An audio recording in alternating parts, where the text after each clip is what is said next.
Bom dia a todos. Deixem-me, em primeiro lugar, agradecer ao Dr. Sérgio Barroso. Queres que eu fique para baixo? Assim? É igual. Agradecer o convite que me fez para estar aqui presente, cumprimentar os meus colegas de mesa então vamos abordar nos próximos minutos os novos tratamentos que se perfilam aí num futuro mais ou menos próximo. Ao contrário do carcinoma de pulmão de pequenas células, que o Dr. Nuno Bonito abordou, eu tive a oportunidade de apresentar estes slides há cerca de 2 anos e vejam a miríade de novas drogas que estão a ser desenvolvidas para o carcinoma de pulmão, em vários settings, e poderíamos estar aqui a falar uma manhã inteira sobre novas drogas no pulmão, que não iriam acabar, com certeza, o tempo não iria chegar. E isto deve-se muito ao conhecimento que nós vamos adquirindo sobre as características moleculares. Este slide é por todos vós conhecido e tem permitido vir a conhecer quais os mecanismos envolvidos na progressão tumoral e na invasão tumoral, e com isto nós podermos desenvolver medicamentos para todas estas características. Mais ainda, além de conhecermos os mecanismos envolvidos na progressão oncológica, na progressão tumoral, temos vindo a perceber que estas características celulares também estão muito dependentes da raça. E quando nós abordamos os medicamentos para a raça caucasiana, não é exatamente igual, por exemplo, que para a raça asiática. No caso do cancro de pulmão, isto tem sido muito mais difícil, esta evolução tem sido muito mais difícil. E tem sido muito mais difícil porque o carcinoma do pulmão tem envolvido um grande número de mutações genéticas, muito culpa do tabaco, mas faz com que seja um dos tumores que mais mutações genéticas tem na sua oncogênese. Particularmente o carcinoma espinocelular, muito dependente também do consumo de tabaco, desenvolveu toda uma série de alterações genéticas que, como é lógico, nos colocam grandes dificuldades em arranjar um único target, de modo a desenvolvermos um único medicamento que conseguisse controlar a doença. Mas nós hoje em dia temos vindo a perceber que a doença pulmonar oncológica nos fumadores é diferente da dos não fumadores, e isto envolve mutações genéticas diferentes em ambos os grupos de doentes, o que faz com que muitas das drogas que nós usamos para uns não possam ser aplicadas para outros. E têm vindo a ser desenvolvidas moléculas, e vocês, eu vou passar à frente este slide, vocês já conhecem, quer as pequenas moléculas, quer os anticorpos, quer agora muito a imunoterapia que se tem vindo a falar. Vamos abordar um bocadinho agora, nos próximos minutos, algumas destas novas moléculas e aquilo que eu penso que pode vir a ser o futuro próximo da oncologia pulmonar. Grande parte destes inibidores da família do HER e do ALK já foram abordados por Jean-Yves. Chamar-vos a atenção que estes 2 drivers são muito importantes, particularmente nos não-fumadores, nos adenocarcinomas dos não-fumadores. As guidelines da ESMO já, desde há uns anos esta parte, que aconselham realmente a quando temos presente uma mutação do EGFR, devemos usar um inibidor do EGFR logo em primeira linha. Isto já todos vocês sabem. A questão é, depois quando se progride, o que é que se vai fazer? E o que se tem vindo a defender é que aquilo que nós devemos fazer após a progressão em terapia para o EGFR é que vai depender dessa progressão. E se for uma progressão sistémica, muitas dúvidas há sobre qual a melhor estratégia. O Jean-Yves abordou um bocadinho este assunto, mas existem ainda muitas dúvidas sobre o que fazer. Se a progressão for a nível do sistema nervoso central ou então apenas num local, há quem defenda e há alguma evidência a defender realmente tratarmos o local e eventualmente mantermos o inibidor do EGFR. O grande problema é quando surgem depois mutações de resistência, seja a nível do EGFR, seja a nível do ALK, e isto, como é lógico, vai condicionar a alteração da terapêutica. E é esta alteração terapêutica, quando surgem mutações adquiridas, que nós ainda não sabemos bem o que fazer. Nós não sabemos se devemos continuar com outro tipo de inibidores da tirosina quinase reversíveis, se devemos mudar para inibidores da tirosina quinase irreversíveis, os chamados agora atualmente segunda e terceira geração, se devemos associar quimioterapia aos inibidores da tirosina quinase ou se devemos apenas usar quimioterapia. Independentemente de toda esta polémica, eu poderia também fazer-vos só uma palestra só sobre isto, chamar-vos a atenção para 2 ou 3 coisas. Primeiro, algo que já foi aqui abordado, há alguma evidência de que, mesmo após haver progressão sobre EGFR, se calhar devemos manter ainda o EGFR, o inibidor do EGFR, exatamente não só por causa do flare que pode acontecer, como também parece que se consegue controlar melhor a doença. Trago-vos aqui 1 ou 2 estudos sobre isso, neste caso japonês, em que realmente vocês reparam que há uma grande melhoria da sobrevivência quando se continua a usar um inibidor da tirosina quinase do EGFR comparado com mudança direta para a quimioterapia. Um outro estudo publicado em 2011 sobre o mesmo assunto, em que vocês conseguem ver, por exemplo, uma sobrevida global usando o TKI após progressão de cerca de 9 meses, comparado com apenas 2 meses se deixarmos de usar o inibidor da tirosina quinase. O mesmo se passa relativamente ao ALK. Há evidência que, continuando com o crizotinib, confere melhor sobrevivência do que separarmos o crizotinib. E isso tem levado ao desenvolvimento de ensaios para percebermos um pouco se realmente devemos manter os inibidores da tirosina quinase para lá da progressão. O Aspiration Trial é um deles, mas existem mais em desenvolvimento, não só para inibidores da tirosina quinase do EGFR, mas também para o ALK. Depois há a questão de realmente mudarmos para inibidores de segunda e terceira geração. Há evidência hoje em dia também que estes inibidores conseguem, mesmo na presença de mutações adquiridas, conferir controle da doença e conferir controle da doença a longo prazo. O Jean falou no AZ9291, o alectinib para o ALK, o alectinib na questão da progressão após terapia com crizotinib nos ALK mutados tem realmente demonstrado controle da doença assinalável.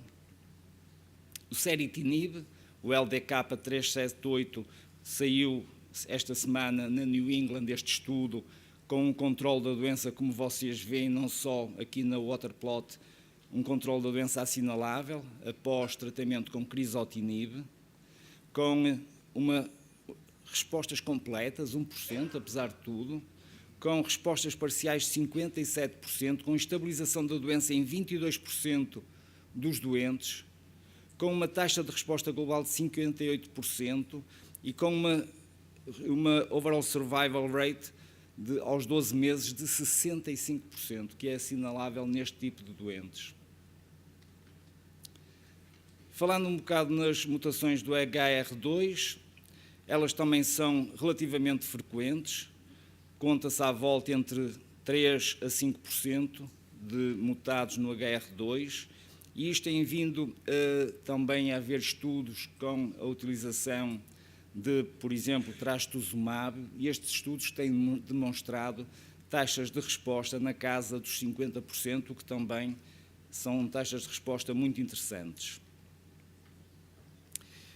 Existem também neste campo alguns anticorpos monoclonais a serem desenvolvidos, o necitumumab é um deles.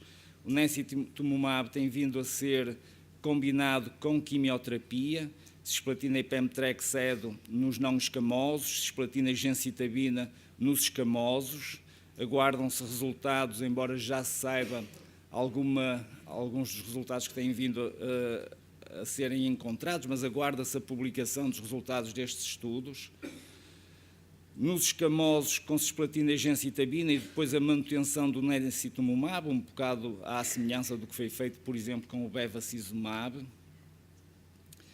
ou então com carboplatina e paclitaxel nos escamosos, e aguarda-se com grande expectativa os resultados destes ensaios que, segundo as informações que se vão tendo, parecem muito promissores.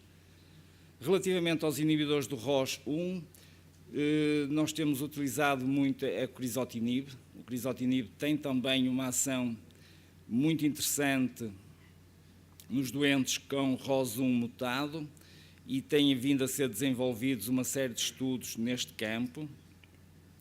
O BRAF, no BRAF, o dabrafenib tem também demonstrado, reparem, taxas de resposta global muito interessantes em ensaios de fase 2. Uma outra área que tem vindo muito a ser falada, porque está hoje muito em voga, que é a área imunológica, com os anticorpos PD1 e PDL1. Vocês sabem que as células tumorais têm várias estratégias para se invadirem ao sistema imune. Estas são algumas delas. E isto, como é lógico, tem vindo a levar ao desenvolvimento de alguns medicamentos para alguns destes passos, não só em termos de vacinas, que infelizmente não têm dado grandes resultados práticos, mas depois também a medicamentos para vários passos, nomeadamente aqui com os anti-PD1 e PDL1, no sentido de, no fundo, ativar as células killer, de forma a que o nosso sistema imune consiga controlar o tumor. Neste campo têm vindo a ser desenvolvidos vários medicamentos, já ouvimos falar aqui para pequenas células do ipilimumab, o nivolumab, o lambrolizumab, ensaios já em fases bastante avançadas. O ipilimumab tem vindo a ser desenvolvido, há ensaios fase 2 a correr, em que tem utilizado o ipilimumab com carboplatina e paclitaxel de uma forma que eles chamam concomitante ou então faseada.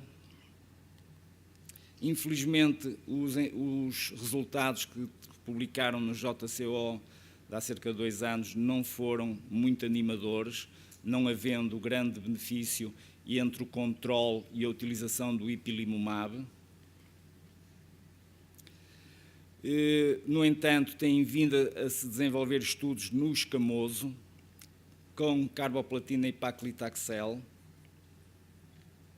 Há ensaios fase 1 do nivolumab, quer no escamoso, quer no não escamoso, com progressões de dose e sobrevivências globais muito interessantes, quer ao primeiro, quer ao segundo ano.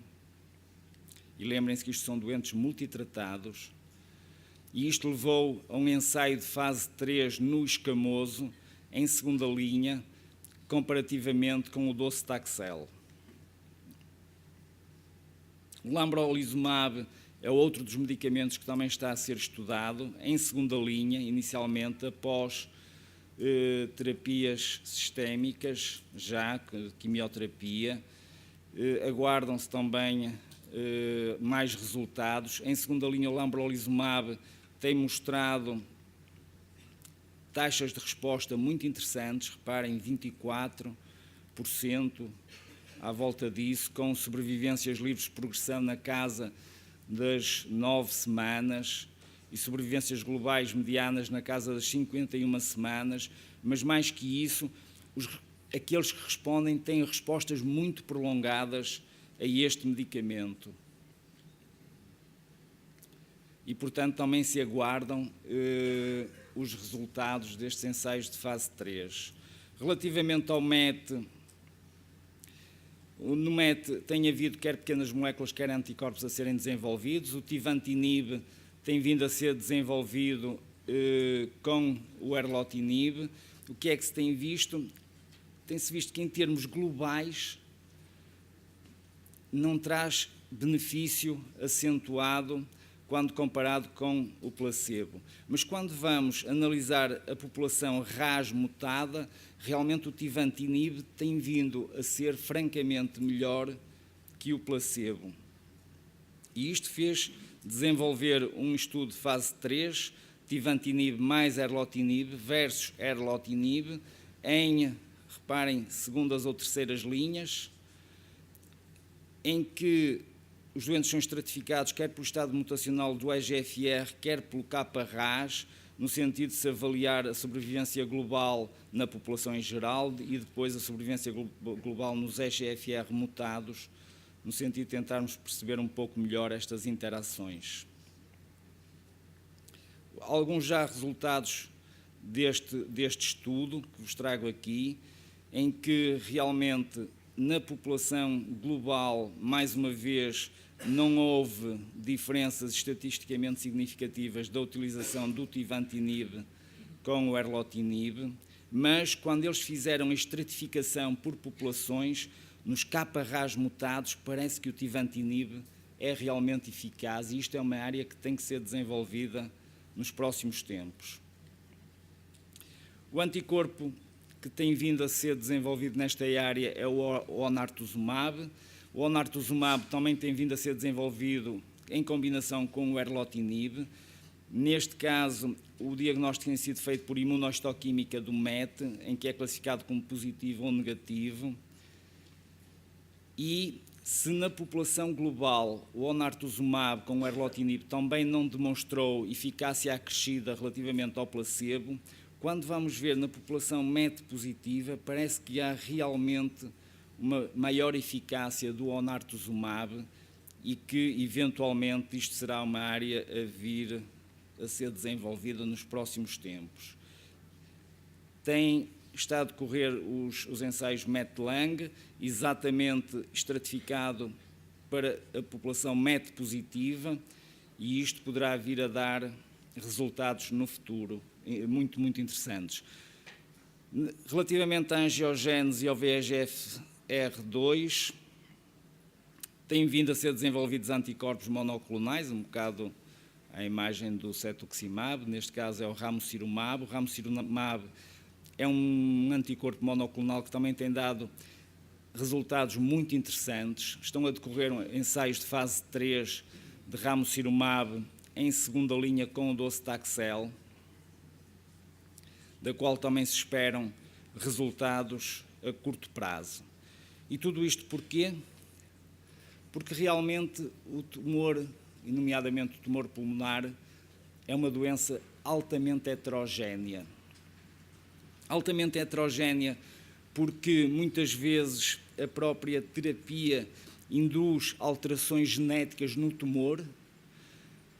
Altamente heterogéneo porque o próprio tumor em si já é heterogéneo à partida e, portanto, vai nos condicionar que doentes idênticos, com tumores histologicamente idênticos e parâmetros bioquímicos idênticos, evoluam de formas muito diferentes com os tratamentos que nós usamos. E por isso é que no futuro nós vamos ter que integrar todas estas informações no sentido de tentarmos individualizar ao máximo o tratamento, de forma a nós termos noção logo à partida de quais os doentes que não irão responder e quais aqueles que irão responder sem grandes efeitos laterais ao tratamento que nós vamos fazendo, e isto vai nos levar ainda a mais dados experimentais, a mais investigação, no sentido de percebermos exatamente o que temos que fazer aos nossos doentes. E eu tentei-vos, dentro do tempo que me foi dado, dar-vos um overview geral do que está a ser desenvolvido e não ultrapassei o tempo. Obrigado pela vossa atenção. Continuação de um dia bom.